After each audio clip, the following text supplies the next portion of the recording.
Boa noite a todos. É uma alegria estar de volta a essa casa, ainda que remotamente.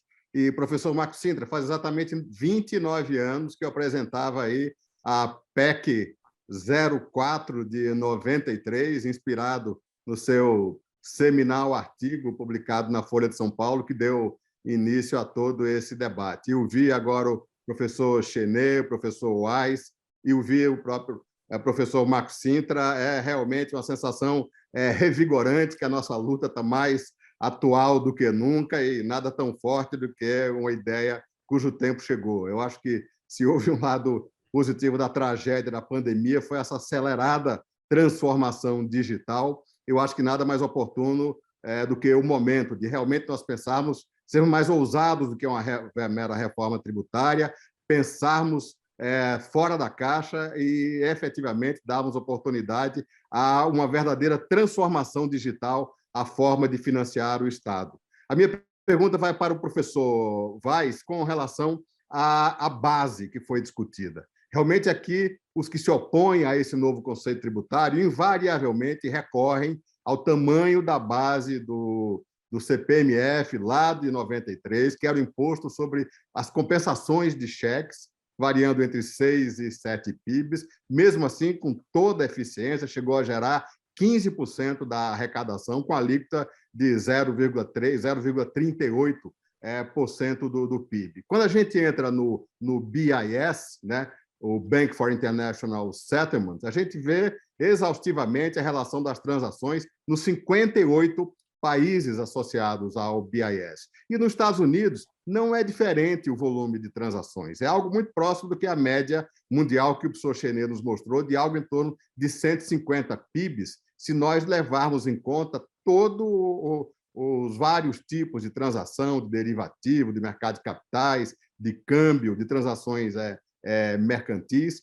Então, se os dados do Banco Central estão certos, o Brasil, salvo engano, chega a 180 PIBs, né? Nos Estados Unidos, 140 ou 150 PIBs, isso significaria que bastaria um alíquota não diferente de 0,1 ou 0,15% para termos uma arrecadação muito semelhante à totalidade do gasto público americano, incluindo aí os 3 níveis da federação, welfare state, gastos militares. Então, onde é que está a discrepância nessa avaliação de arrecadação? O professor Vaz fala em 50 bilhões de dólares por ano para a transação. Mas, se nós aplicarmos sobre o volume de transações indicado no BIS, nós vamos estar falando de, com 0,1%, arrecadar algo superior a 25% do PIB. Será que nós estamos aí considerando bases diferentes?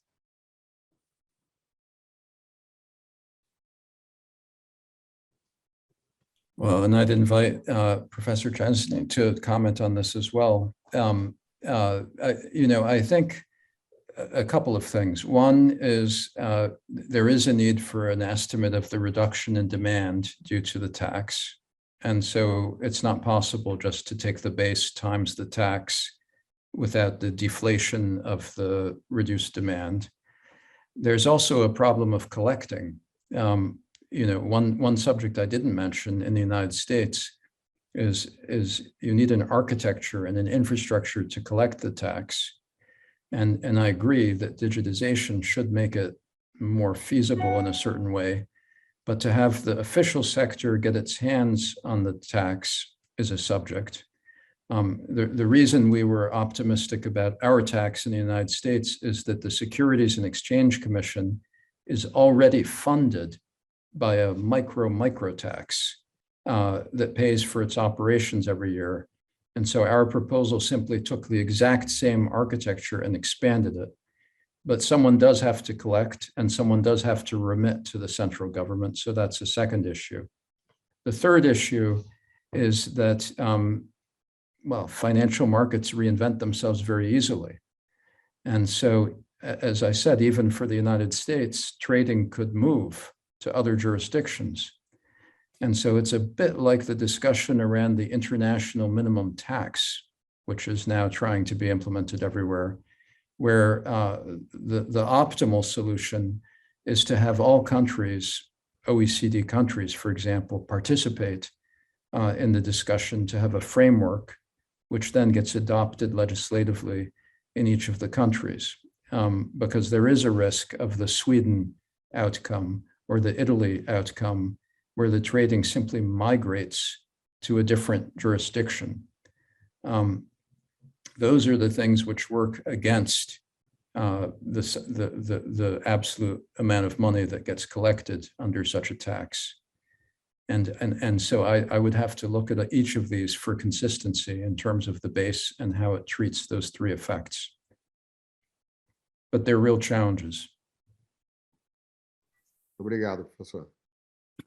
Posso talvez fare uma coisa rapidamente aqui?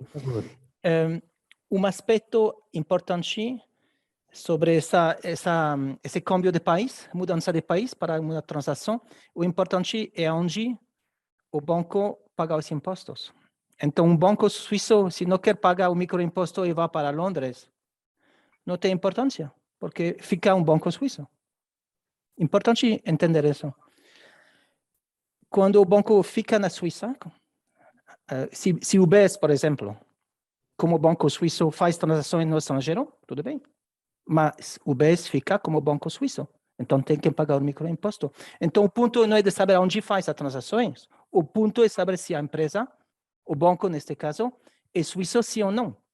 Isso é importante. Então é diferente do caso da Suécia. Sim. Bom, obrigado. É importante lembrar também, eu queria acrescentar, que nós estamos mudando o patamar de tamanho da base e, consequentemente, de alíquota.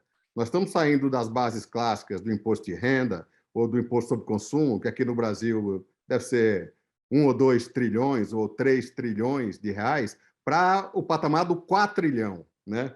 A base aqui no Brasil é algo em torno de 4 trilhões. Então, você sai de impostos clássicos de trilhão para o patamar do 4 trilhão. Isso quer dizer que você sai da base de 30%, de 20% de alíquota, de 2 dígitos altos, para o patamar de alguma coisa, uma ou duas casas depois da vírgula, né? Então, também falando aqui a respeito do que foi colocado da fuga via criptomoeda. Ora, nós temos que lembrar que hoje quem foge para a criptomoeda, para se esconder na clandestinidade econômica, ele está economizando não é 0,1 ou 0,01 de alíquota, ele está economizando o imposto de renda de 35%. Ele está economizando o ICMS de alíquota média de 12%, que chega às vezes a 36%.